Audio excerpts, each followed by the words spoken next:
दोस्तों, संधि के पहले के वीडियो में हम लोगों ने संधि की परिभाषा, संधि के होने वाले परिवर्तन और संधि के प्रकार कितने हैं, स्वर संधि, व्यंजन संधि आदि के विषय में काफ़ी कुछ हम पढ़ चुके हैं। आज हम विसर्ग संधि की परिभाषा से शुरू करते हैं।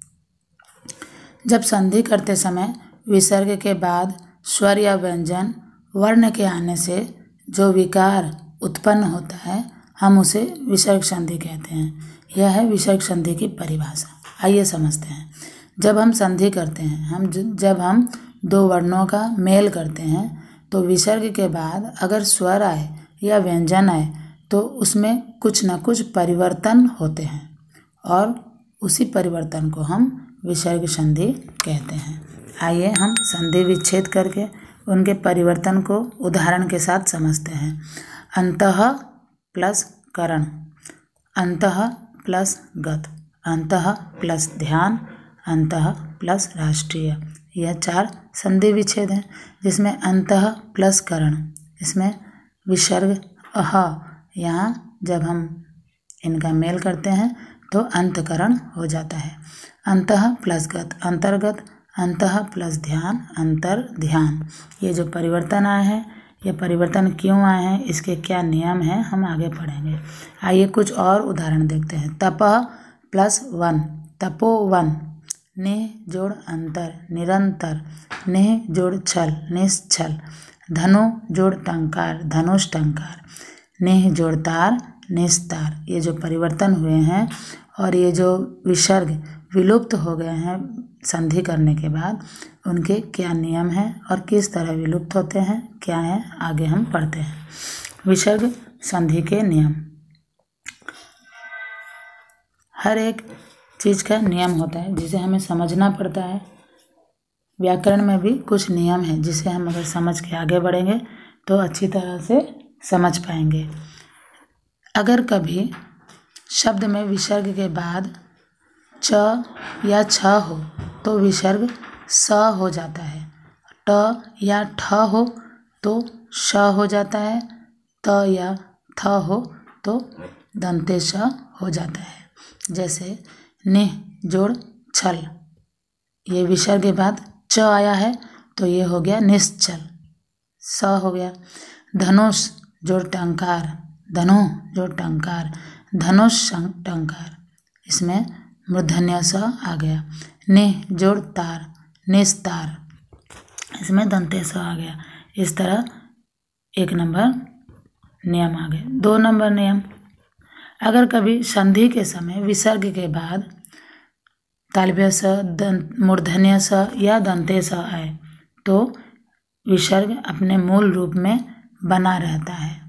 विसर्ग के बाद अगर तीनों स में से कोई भी स आता है तो यह अपने मूल रूप में बना रहता है। उसके स्थान पर बाद का वर्ण हो जाता है।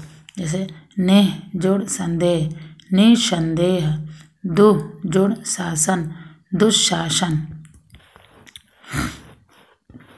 नियम 3, अगर संधि के समय विसर्ग के बाद क ख या प फ हो तो विसर्ग में कोई विकार नहीं होता। अगर विसर्ग के बाद क ख या प फ हो तो विसर्ग उसी तरह रहता है। रजह जोड़ कण, रजह कण। पय जोड़ पान, पय पान। नियम 4, अगर संधि के समय विसर्ग से पहले अ हो और बाद में घोष व्यंजन या ह हो तो विसर्ग में ओ बदल जाता है। जैसे मनः जोड़ भाव, मनोभाव। यशः जोड़ दा, यशोदा। नियम 5, अगर संधि के समय विसर्ग से पहले अ या आ को छोड़कर कोई अन्य स्वर हो या बाद में कोई घोष वर्ण हो तो विसर्ग के बाद र आ जाता है। जैसे उदाहरण निह जोड़ गुण, निर्गुण। ये विसर्ग के पहले अ या आ नहीं है, छोटी ई की मात्रा है न में, छोटी ई, और उसके बाद घोष वर्ण आ गया है ग, तो यह विसर्ग के स्थान पर र आ गया है। निर्गुण, दु जोड़ उपयोग, दुरुपयोग। नियम 6, अगर संधि के समय विसर्ग के बाद त, श या स हो तो विसर्ग के बदले स या स हो जाता है। जैसे निह जोड़ संतान, निसंतान, नेह जोड़ तेज, निस्तेज, दु जोड़ शासन, दुस्शासन। अब इन नियमों का जितना उपयोग अपने व्याकरण के बुक से करेंगे आपको उतना ही क्लियर हो जाएगा और आप समझ पाएंगे। अगर संधि करते समय विसर्ग से पहले अ या आ हो तथा उसके बाद कोई विभिन्न स्वर हो तो विसर्ग का लोप हो जाता है एवं पास पास आए स्वरों की संधि होती है। जैसे अतः प्लस एव, अतएव। नियम 8, अंत्य के बदले भी विसर्ग होता है। यदि विसर्ग के आगे अघोष वर्ण आए तो विसर्ग का कोई विकार नहीं होता, और यदि उसके आगे घोष वर्ण आ जाए तो र ज्यों का त्यों रहता है। जैसे पुनर जोड़ उक्ति, पुनरुक्ति, अंतः जोड़ करण, अंतःकरण। आप इन नियमों का जितना उपयोग करेंगे अलग अलग शब्द में, इन्हें प्रयोग करके देखेंगे और समझ पाएंगे कि विसर्ग संधि कितना आसान है। अगर आपको यह वीडियो पसंद आया है तो लाइक और शेयर जरूर करें और साथ ही चैनल को सब्सक्राइब करना ना भूलें।